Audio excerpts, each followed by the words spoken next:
le costume s'est arrêté en 1914.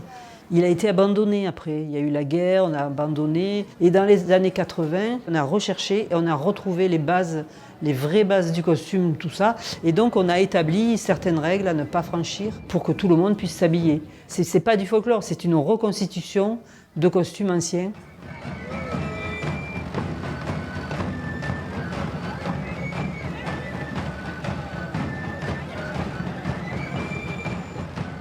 Donc maintenant, depuis 40 ans, vraiment, le costume a repris ses formes d'antan.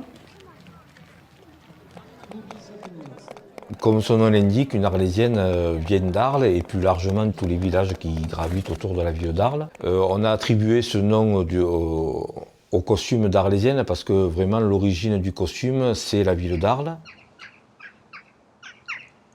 C'est un pays, on dit un pays, hein, autour d'Arles, un territoire qui démarre à Arles mais qui fait tout le tour du Rhône. Qui va jusqu'en Camargue, qui remonte le Rhône par le Gard. On arrive à la limite d'Avignon et après on descend à peu près jusqu'à Salon. C'est un territoire où se porte le costume d'Arles. Le costume arlésien était un costume de tous les jours, donc ça se portait le matin pour travailler chez soi, pour aller au champ. Pour les champs, on avait plutôt du coton, des vêtements pratiques de travail, et puis en dimanche, on se mettait des dentelles, des bijoux. Voilà. Alors, les ornements, c'est aussi dans les sacs à main, dans les ombrelles, dans les éventails, dans le sautoir, la montre. La femme arlésienne aimait la mode. La particularité du costume d'Arles, c'est de vouloir chaque fois garder une identité en même temps en suivant la mode de Paris. La plus grande évolution, c'est l'apparition au fur et à mesure des siècles des cheveux. La coiffe s'est au fur et à mesure réduite pour simplement devenir un ornement d'un chignon élaboré qui termine cette coiffure. On a maintenant une coiffure stéréotypée qui a arrêté d'évoluer. Donc il y a une évolution à la fois au niveau de la coiffure, à la fois au niveau du costume.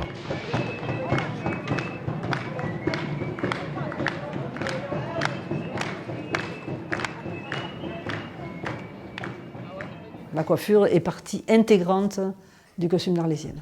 Tout ça, et puis il y a Gatien et Romane pour faire les sixièmes, donc il y a pas mal d'écart. Celui ou celle qui coiffe, on utilise ce qu'on appelle le crépage. Le crépage permet à la fois de créer du volume et d'avoir une certaine facilité parce que ça crée aussi quelque chose de solide, de consistant quand on coiffe. Et ensuite, oui, bien entendu, il y a beaucoup de jeunes filles qui se coiffent seules.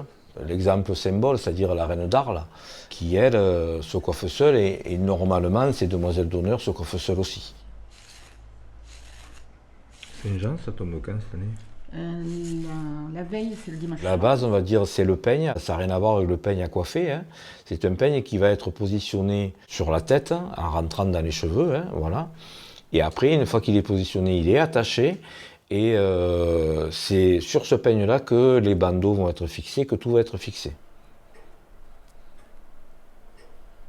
Après, au niveau du matériel, il faut une brosse dite en poil de sanglier, mais ça n'existe plus, c'est du nylon maintenant, qui permet de lisser le cheveu. Un peigne à queue pour le crépage ou une brosse à crêper. Et après, il faut des crochets, des pinces plates en fer, hein, des barrettes. Et ensuite, il faut impérativement de la laque. Alors le ruban, c'est un ornement. La longueur, c'est minimum 1,10 m. Voilà, parce qu'il est entouré autour du peigne, donc il faut une certaine longueur. Et il y a toujours une partie du ruban, notamment le ruban bleu marine, qui doit dépasser et qui se termine par ce qu'on appelle une lune. Et c'est ce qu'on doit voir apparaître à la fin de la coiffure. La partie qui dépasse, son nom c'est le guidon. L'idée c'est que le guidon soit bien droite et se trouve bien situé entre les deux bandeaux.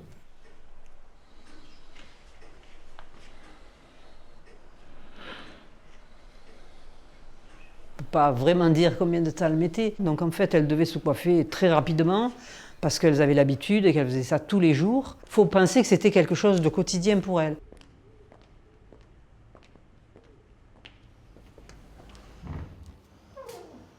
Alors la conception et la confection d'un costume, ça prend, disons, beaucoup de temps. Pour coudre un costume, il faut d'abord faire une jupe.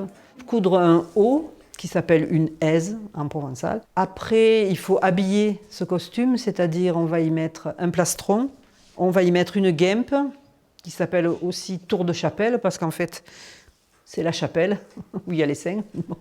Et on va habiller ça avec un fichu de propreté, plus un fichu de dessus, c'est-à-dire un fichu qui sera adapté à son costume, soit en coton, soit en dentelle, soit en soie. C'est chaque fois une émotion. Je trouve que le costume d'Arles a une faculté à transformer les personnes. Et c'est vrai que c'est un costume qui met vraiment en valeur toutes les personnes, quel que soit l'âge. Et surtout, j'aime voir ces personnes-là prendre plaisir à défiler, à porter le costume.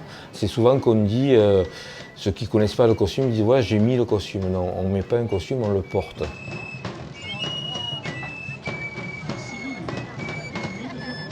Porter ce costume, ça me procure beaucoup d'émotions. C'est un costume qui me plaît et on a l'impression d'être une autre personne. On sort de sa vie quotidienne assez banale, disons. N'importe quelle femme sera belle dans ce costume. On est reconnu en tant que personne. À l'époque actuelle, on n'est plus des femmes anonymes, on est des vedettes. Et c'est une sensation formidable d'être reconnu.